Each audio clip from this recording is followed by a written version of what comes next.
Hello guys, আজকে নতুন আর একটা জিনিস নিয়ে আসছি। এইভাবে রান্না করে কেউ কখনো খেয়েছেন? এই রান্নাটা যাদের বাসায় বাচ্চা আছে তাদের জন্য আজকে এই রান্নাটা।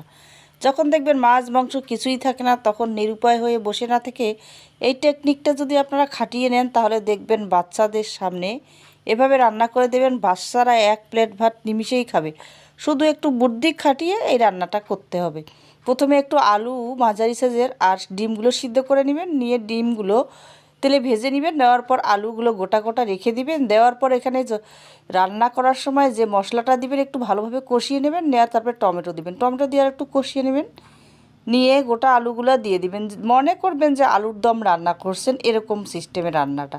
তবে টেকনিকটা করতে হবে যে আলুটা ভেঙে যেন না যায়। এর এর মধ্যে দিয়ে দিবেন কাঁচামরিচ। কাঁচামরিচ দেওয়ার পর যখন একটু থকথক করে আসবে তখন দিয়ে দিবেন ডিমগুলো যখন একটু ওরম হয়ে আসবে তখন একটু গুঁড়া মশলা ছিটিয়ে দিবেন, তারপরে হয়ে গেল